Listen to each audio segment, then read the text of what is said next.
حضرت صلی اللہ علیہ وآلہ وسلم پر وحی کا ابتدائی دور اچھے سچے پاکیزہ خوابوں سے شروع ہوا۔ آپ خواب میں جو کچھ دیکھتے وہ صبح کی روشنی کی طرح صحیح اور سچا ثابت ہوتا۔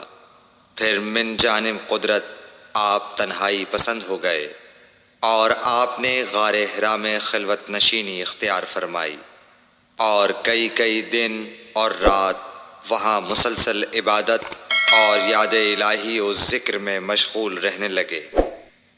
جب تک گھر آنے کو دل نہ چاہتا توشہ ہمراہ لیے ہوئے وہاں رہتے۔ توشہ ختم ہونے پر ہی اہلیہ محترمہ حضرت خدیجہ رضی اللہ تعالی عنہا کے پاس تشریف لاتے اور کچھ توشہ ہمراہ لے کر پھر وہاں جا کر خلوت گزین ہو جاتے۔ یہی طریقہ جاری رہا یہاں تک کہ آپ پر حق منکشف ہو گیا اور آپ غار حرا ہی میں قیام پذیر تھے کہ اچانک حضرت جبرائیل علیہ السلام آپ کے پاس حاضر ہوئے اور کہنے لگے کہ اے محمد پڑھو۔ آپ فرماتے ہیں کہ میں نے کہا کہ میں پڑھنا نہیں جانتا۔ آپ صلی اللہ علیہ وسلم فرماتے ہیں کہ فرشتے نے مجھے پکڑ کر اتنے زور سے بھینچا کہ میری طاقت جواب دے گئی۔ پھر مجھے چھوڑ کر کہا پڑھو۔ میں نے پھر وہی جواب دیا کہ میں پڑھا ہوا نہیں ہوں۔ اس فرشتے نے مجھ کو نہایت ہی زور سے بھینچا کہ مجھ کو سخت تکلیف محسوس ہوئی۔ پھر اس نے کہا کہ پڑھ۔ میں نے کہا میں پڑھا ہوا نہیں ہوں۔ فرشتے نے تیسری بار مجھ کو پکڑا اور تیسری مرتبہ پھر مجھ کو بھینچا۔ پھر مجھے چھوڑ دیا اور کہنے لگا کہ پڑھو اپنے رب کے نام کی مدد سے جس نے پیدا کیا اور انسان کو خون کی پھٹکی سے بنایا۔ پڑھو اور آپ کا رب بہت ہی مہربانیاں کرنے والا ہے۔ بس یہی آیتیں آپ حضرت جبرائیل علیہ السلام سے سن کر اس حال میں غار حرا سے واپس ہوئے کہ آپ کا دل اس انوکھے واقعے سے کانپ رہا تھا۔ آپ حضرت خدیجہ کے ہاں تشریف لائے اور فرمایا کہ مجھے کمبل اوڑھا دو، مجھے کمبل اوڑھا دو۔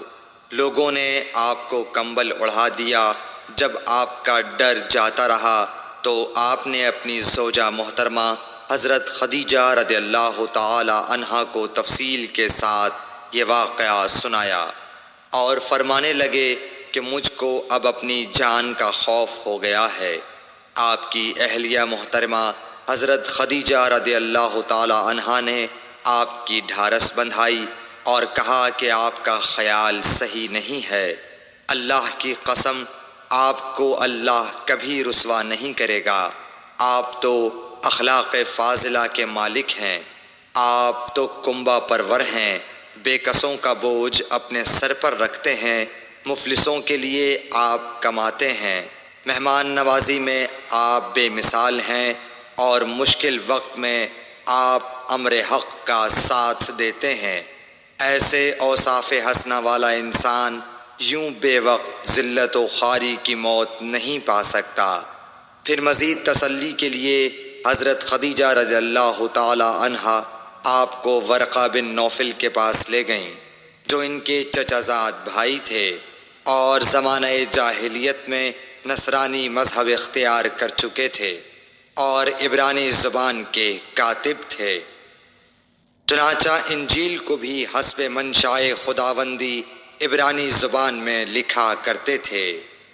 انجیل سریانی زبان میں نازل ہوئی تھی، پھر اس کا ترجمہ عبرانی زبان میں ہوا۔